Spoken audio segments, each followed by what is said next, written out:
Now, I don't know about you, but I and a lot of people I've spoken with will give anything to avoid having to either go to the police station or the court. I guess it is more the fear of the unknown, or is it a fact that many of us are ignorant of one, our basic human rights, or second, are we totally ignorant of the law of the land? Now, joining me right now is a legal practitioner and a very, very, very beautiful lady. She's a resource mobilization officer. She is Tunuoluwa Awulu, and she is a legal practitioner. Like I said, my very first guest today has successfully secured the freedom of 49 wrongly incarcerated persons in the last 3 years. Wait for it. She has done these at no cost, I beg your pardon, to the wrongly incarcerated persons and their families. No cost, zero cost.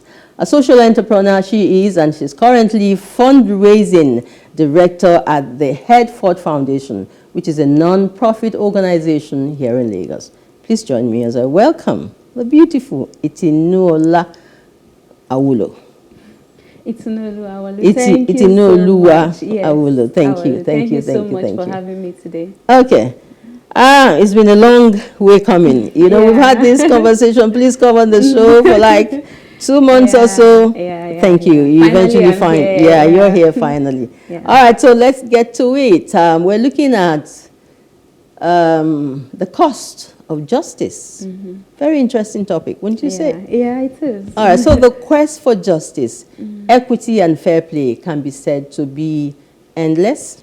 So kindly set the table for us on this discussion by breaking this down so that we can understand it from the very beginning. Okay, thank you so much. So, so my boss usually says that justice is expensive, especially in Nigeria. So if you look at what justice itself means, it says that you should give everyone what they are entitled to, what they are due. So naturally, you should treat the other person fairly. But when you now look at we all having that right to access justice, having the right to enjoy justice, having the right to enjoy fairness, but then it is now expensive, which means that there are people who are going to find it difficult to actually access this justice that naturally everyone should enjoy. And justice is a three-way street, naturally. So for the victim, for the accused person, and for the community entirely.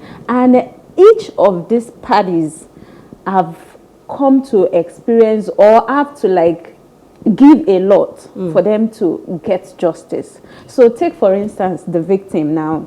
Say a victim of rape, or the barest, say maybe you were robbed or your way to work, right? So your bag was stolen, your phones are gone, and you go to the police station to make complaints. Funny enough, from that first point of contact, you get to, you've taken the pain to even say, let me immediately go and make this complaint. Hopefully something can be done. Maybe you can even identify this person when you see this person.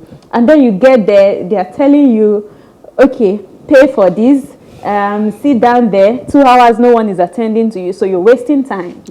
First of all, they are saying, and you're traumatized. So you have not even gotten time to even fully understand what is happening to you, right? So but you want to do the right thing. You want to ensure that justice is done. You want to ensure that this person doesn't do it to another person. That's the essence. And you doing that, you're also helping the community and also helping the accused person, because if this person is not brought to justice, it's just going to keep doing it. It's going to see it as a normal thing. So you're burning time. You are emotionally, you're paying for it mentally, you're paying for it emotionally, you're paying for it financially. So you get to some police stations, they will tell you, it's pen that we are using here. There is no pen. The government tell you they gave us pen. So you have to pay. If they want to track anybody for you, maybe someone has robbed you, someone has raped you, and you don't have this person, you don't have this suspect, you don't have this accused person, and they need to track that person, you're going to pay for it. It's not going to come freely. Okay, you are the legal practitioner here. Yes, this is what is obtainable. And it's very sad. Yeah, it is. I have experienced it a couple of times. Yes, it is very sad. It can be very annoying, you know, but at that point in time, you're overlooking all of this because you want results. Yeah, absolutely. And it's very painful. Now, I've also heard, a couple of years ago, I used to do some outreach at the prisons. And at a point, we had loads of young people there who had been asked to go home. But there was nobody to come pay some very small amount of money for them to go away. And I'm wondering, when we say justice and fair play, and we're in a society such as this, where government should be able to take care of its citizens, where is the missing link? Where is it? Okay, so I think, first of all, we need political will for us to be able to actually get anything done, especially in Nigeria, right? So you want, I mean, you look at the court, the judicial officers are complaining. You look at the police station, they are complaining. You look at the correctional center. I mean, the Minister of Interior said a few months ago that they spent over 22 billion to take care of inmates feeding. That's feeding alone. It doesn't cover structure. So you see infrastructures deteriorating because it is too expensive for them to maintain. So if they are worried as to the cost of feeding them, do you think they are going to think about getting them out, or whether anyone ought to leave because of fine? So because no one is, like, there's so many problems going around, so no one is looking at that which is even minute that can actually maybe help to even, if you're saying it's expensive, reduce the period of a lot of, if you're saying it's expensive to keep these people here, why not look for a way to get them out? So if they are to pay 20,000 naira fine or 2 months imprisonment, and this person has spent a month in custody, there should be a way that you should say, okay, let's pardon them, looking at the fact that the correctional centers are even congested. Let's let these ones go. They don't have the time. Let them go. So we're looking at legislation. Yes.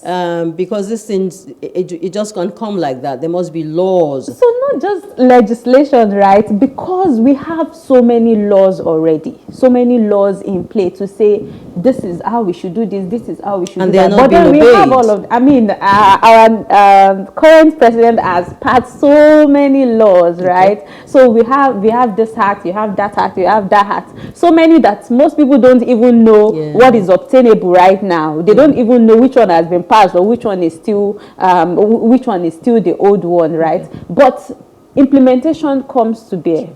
Implementation is the problem. So you say if the prison is congested, the warders shouldn't take in more inmates. But where do they take them to? The law didn't state that, okay, take them back to the court or take them back, nothing. And there are crimes being committed on almost every second. Yes, and false accusations as well, to even add to the real crimes, right? People who feel, I have money, you can't just talk to me. I mean, the past week now, we've been seeing a trend of influencers or people who have small money trying to use the police to arrest people that they have one issue or the other with. So they will just call the police to come and arrest you, and they will just take you away. I mean, 2-3 occasions like that. So if you make a law to say this should be done, but then the law does not go further to say in the event that this is not done, this should be the next thing, or this should be the duty of this person, or this body should provide money for this thing to be done. So you have all of this law, and then implementation is the problem. Wow. Okay, so do we always have to get to the courts to secure justice, or are there any other recognized avenues? You know, when we have all of these bottlenecks and all of this trouble and justice is not available, is there somewhere else we can turn to besides the courts? Okay, So we have mediation centers, but before I get it, I think the trend now is that people don't even like going to the court anymore, because even if it's a civil case and you don't, and it has nothing to do with the police, you know you are going to spend so much money and so much time going to the court. So people are always looking for ways to boycott the court. I mean, imagine a tenancy issue. You're a tenant, your landlord wants you out of the premises, he has given you notice and all of that, but they are in court 2 years still trying to get the tenant out, and the tenant is there, insulting the landlord every day, bragging and all. So I think mediation center works. And if you feel mediation, if you have tried mediation center and it doesn't work for you, or it's too slow, because it is also humans that are there, civil servants that are also there. So sometimes you get there, you meet people that are lackadaisical about it. They are not. So, but really, mediation center has been working well. Then you also have restorative justice center for criminal cases, minor offenses like stealing, and or you can go to restorative center, and then you can just do amicable settlements. Where are they? So we have, for Lagos, the Restorative Justice Center is at Alausa Ministry of Justice. Okay. Then the Mediation Center, the one is also at Alausa. Yes, as well. So if you don't even want to go to any government institution at all, you can just do amicable settlements. I mean, there are some issues that you just have to get a lawyer to talk to this other person. Maybe write a letter, and the person sees the letter, reads through, and then decides to act. So you don't even have to necessarily run to court. If you can just look at how you can resolve this issue amicably at home, if you need to call a third party, if you have a friend of the other person, if you want to make it formal and legal, get a lawyer involved. Let your lawyer, call a meeting. The other person's lawyer will be there. Lawyers have done a lot of amicable settlements without necessarily going to court, and it will save you time, stress, and reduce the cost or expenses of going to court as well. Okay, I would like at this point in time to look at the work that you do with this NGO. Yeah. How did it all start, and where are we at? Okay, so Edward Foundation, we provide free legal representation to poor people, so people who are wrongly incarcerated inmates. So we have so many people who were falsely accused. We have so many people who were raided, right? So we take their cases. We go for prison visitation every month, once in a month. So we have offices in Lagos, we have in Ogun, we have in Delta, and we have we also have volunteers across the country. So even where we don't have offices, we have volunteers who go to prisons to take cases and ensure that they are able to represent these people and secure their freedom. So we just look at people who have spent a while in custody, and we take their brief, and then we go to the court to understand that, okay, the fact that they have given us actually aligns to a great extent with what is obtainable in court, and naturally they shouldn't even be in custody, but because they are poor and because they don't have anyone speaking for them. So you see the prison system with over 50,000 awaiting trial inmates that naturally shouldn't even be in custody. So we look at all of these people, take their cases, represent them, and then after securing their freedom, we also try to empower them, reintegrate them. So we partner with organizations who provide mental and physical health care. So we do that. For those who need to go to the hospital for medical checkup, we also take them to the hospital. And then we also look for how we can enroll them in skill trainings for those who don't have any form of skill where they can get job. And today we've been able to represent 494, I think the number was 494 people out of custody for free. Wow. So, yeah. All right. I want to also look at the, somebody who's been in the police station or even in the correctional center, wherever, and probably has no hope. And suddenly someone shows up. I'm interested in your case. I mean, and you eventually get them out. Yeah. I mean, my colleague was saying yesterday that a woman, she was practically rolling on the floor. She was in the court, she was rolling and praying, and everyone was like, what's happening here? What's happening here? Because we also have mobile offices in court premises We have in Ogba Magistrate Court, we have in Ebute-Metta if you are in Lagos, we have in Ekiti State. So, you know, it's not just about going to the prison once in a month. We also have these offices so that we can reach them as soon as possible every day. So when you, I mean, initially when you take cases, some of them will be like, are you sure you come? Because some NGOs have been here and then they don't show up in court. But then when they see you in court, they always say that they are always surprised that, wow, so you actually came. And then you keep showing up until you secure their freedom. When you secure their freedom, you don't just let them go. You are interested in the next step. You are interested in what they have to do now. You are interested in their family, you know, being able to take care of them and, you know, help them at that point. So it's unquantifiable, the joy, even for we, the lawyers, for the organization, and for the families as well, because really, we have someone who had spent 11 years and no trial. No trial, no single day of trial. So what happens when you now get them out? Do you push for some form of compensation? Wow, compensation. Because if you've locked someone there for 11 years and the person hasn't been found guilty.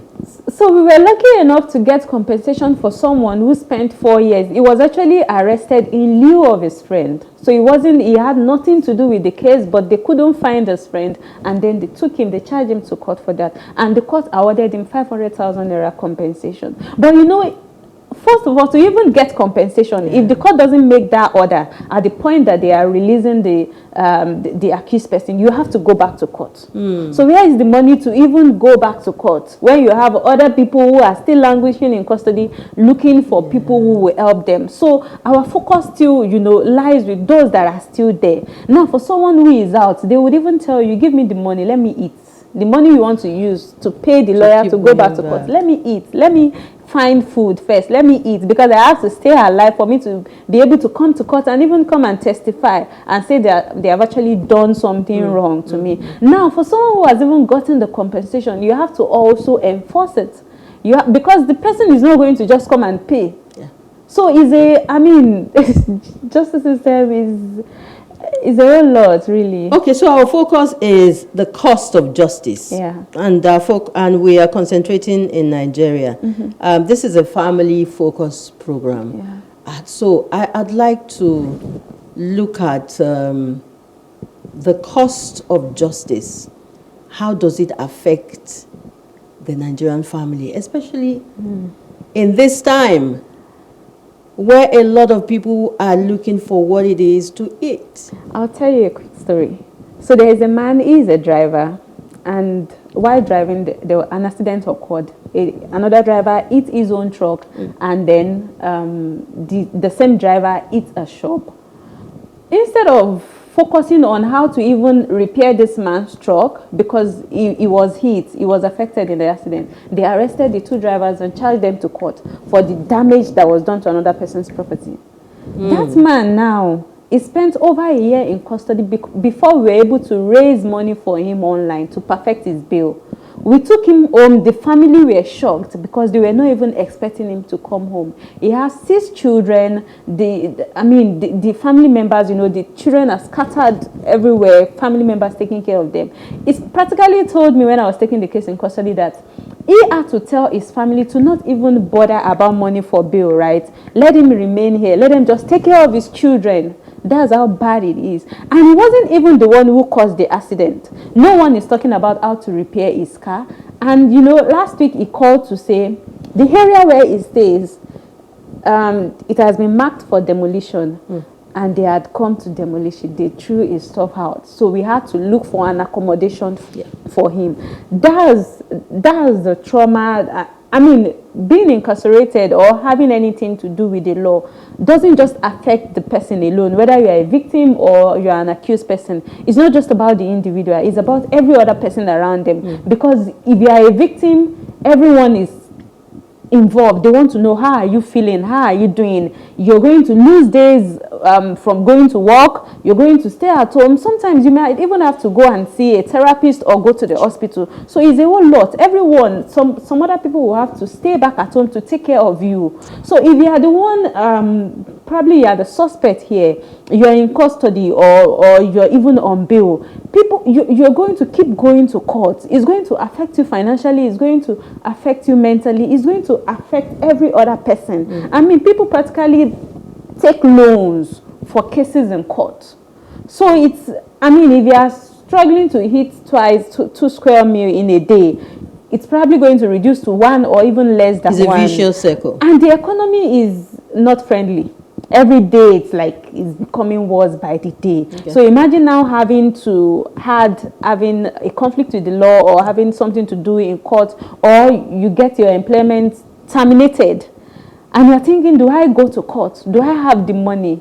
Your family is going to say, just go and look for another job. Leave it, let it go, because we don't have the money for you to go to court. So it's not just about the individual, it's about every other person around them, and it affects them. It affects the children if they have to see their fathers in custody, if they have to see their parents lose their job, and there is no restitution, there's nothing you can do quickly to resolve the issue. So, I mean, it's terrible, and we need to get it right. Really. Yes. So with your intervention, the intervention of your NGO, we can say that justice delayed is no longer justice denied? No, it is not. It is not, because every day we try to find simpler ways, easier ways to make justice accessible to people who really need it. Now, we are not saying don't pay for legal services. Please pay. Lawyers need to make their money. But we are saying for the vulnerable people among us, for the marginalized people, we need to help them. We need because that is our way of keeping the society safe. If you have 1,000 wrongly incarcerated people, finally getting, because one way or the other they are going to get out. It may only be delayed, but at a point they might eventually get out if they don't die in custody. When they get out and they are that angry and no one intervened, it's going to affect everyone in the society. Apart from being angry, you know, they get mixed up with people who are hardened, who are really criminals, and then they are saying to themselves, I didn't do anything, here I am, so why can't I? Yeah, you know, the thing is, even when they come out, some of them even say, I mean, those who are like hardened criminals are like, they want to use them. They want them to like help them to reach someone or contact with someone. So all of these things are there, and they need to like find the light. They need to find hope. They need to find a pathway, and that is what Edford Foundation does, to ensure that these poor people, these people who have been affected by different kind of injustices, they need all the help they can get. And one of the interventions, because I said we find simpler ways, one of the things that we have done is to now design an app that can now connect you with a pro bono lawyer. So if you need a lawyer, you can make use of the Lawyers Now app. When you download the app on Android or iOS, you can connect with a lawyer. So even if all you need is just legal advice, so you have this small, maybe you borrow someone money, you don't know how to get it back, you don't want to go to the court, you just need to talk to a lawyer, and you can't afford to pay a lawyer, you don't have the money, you don't have any lawyer, you can just, you know, make use of the app, get in touch with a lawyer, and get the advice that you need. Terrific. That's fantastic. Well, I cannot say thank you until I've asked you to give a final word on this matter, because I really do not know how many Nigerians know their rights. And lately we've had several advice on social media saying, look, these are trying times. Be calming down. You get, be calming down. It's not everything that would make you, you know, get angry in the past that should now. You get angry and you hit someone, that's it. And the person falls, and that's it. Yeah, for mother. That's it. So your final word, you know, from your experience while you have been dealing with this kind of people in the past. So I think I would say be kind to everyone, because you don't know what they are going through. And the economy is not friendly, so just be kind and treat everyone fairly. If truly we want to ensure that we live in a just society, we have to treat everyone fairly. So in your place of work as a co-worker, treat your colleague fairly. In your house, with your children, with your wife, with your husband, treat everyone fairly. With your siblings, I mean, charity begins from the home. So treat everyone. If we intentionally decide that today I'm going to treat everyone I meet on my path fairly, I mean, we'll have a just society. Thank you, folks. Thank you. Thank you so much. Thank you so much. I'm taking in, a lot of the times when I see young people like you, passionate about helping the society become better, because I know the weight of some of these issues if they are not attended to on the family. Thank you so much for the work that you do. Thank you. And we you wish for you the very me. best. Thank you. Thank you so much. I'm happy to be here. Okay. Well, that's been our conversation on the cost of law. I just believe that you benefited from it because I have learned so much. And once again, thank you, my darling, for being on the show today. Now, without a doubt, I, like I said, have benefited so much. So next on our conversation on the program today is another area that has troubled the family and troubled the world, if I can use that term. It's the issue of trafficking in persons, human trafficking. We really can't put our hands on it. Many families have had very bad experiences as a result of this societal ill. And is it abating? Is it on the increase? What are the legal implications? Are there punishments?